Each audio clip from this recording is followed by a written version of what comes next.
So the project is going forward.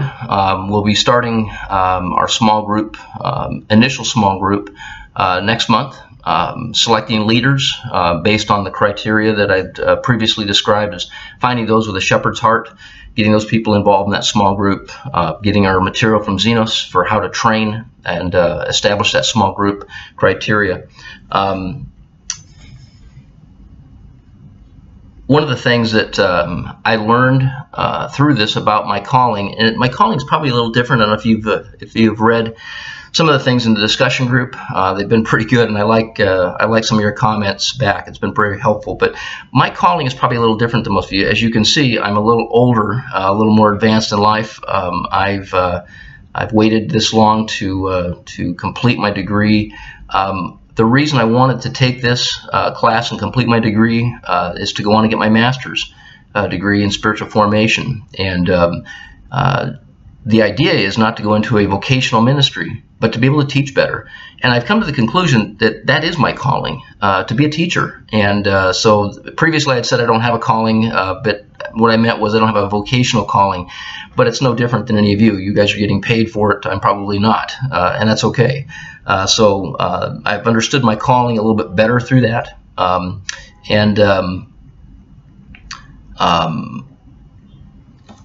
Excuse me while I get my notes here. I'm excited about my calling as a teacher, and I like teaching. That's what I think I feel my spiritual gift is. This project, these two classes have been great for me in understanding that and maybe revealing a bit more of that. The lessons that I've learned from this project just the other classes I've taken, the worship class I took with Dr. Evans has been great. But the lessons I've learned from this is that my time frame may not be the church's time frame, and I need to be okay with that. I get a little excited and passionate about teaching, about seeing the difference in people's lives, and I need to know that where I am right now at this church and this church's culture, I need to maybe back up a little bit and just continue with the project and let other people come along and see that and hopefully get buy-in in that direction.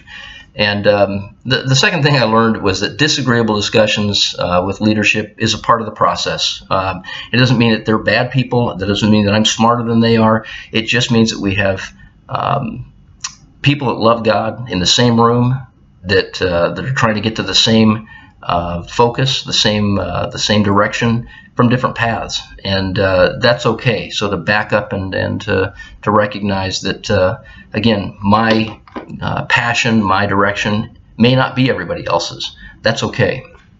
And then the third thing, and maybe the biggest thing for me, is to learn that I can control only what I've been given authority over, and the rest of it I have to leave in God's hands.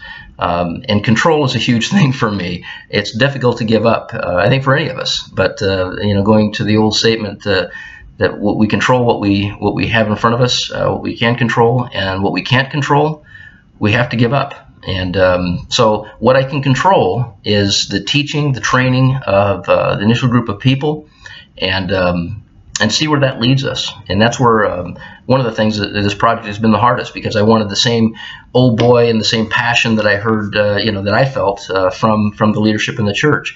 And I don't have that yet, and I may not have it. But we'll go forward and we'll see what comes out of it. So in summary, small groups can work and should work in America. There's lots of things and lots of resources out there that tell us why they don't work and how they don't work, and it's important to recognize those things and to head them off. And I think we'll find that out. We've got a lot of support. There's a lot of information out there, so it'll be exciting going forward. And there's leaders in our church that are being sought out now, and sought out to use their gifts, to use their passion, the experience that God has given them, their personalities, all of that. And hopefully make those connections in small groups.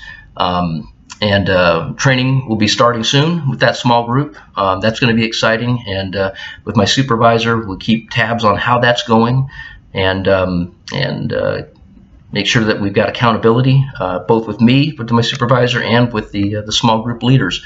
And one of the things too that that I've learned through this, it's kind of about the analogy of leadership. There's two types of leaders. There's herdsmen and there's shepherds. And herdsmen get behind the cattle, they whip them, they get them to market. They get there, they're bruised, they're a little unhappy, but they get there. The shepherd gets out in front and he walks, and the cattle follow him because they trust him, because they see something that that they think is worth following.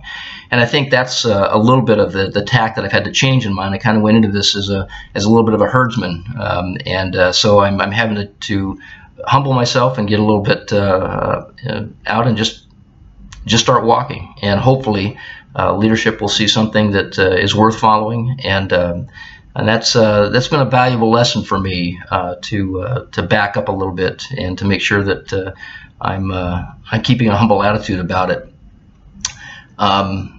So I think that basically finishes up my report, and I hope you've enjoyed it. I really appreciate and covet your feedback, especially on how small groups have worked for you, maybe what's made them a success, what hasn't made them a success. So hopefully you've taken notes, and you can give me a lot of good feedback. And again, I'm in a humble frame of mind, so be brutally honest with me.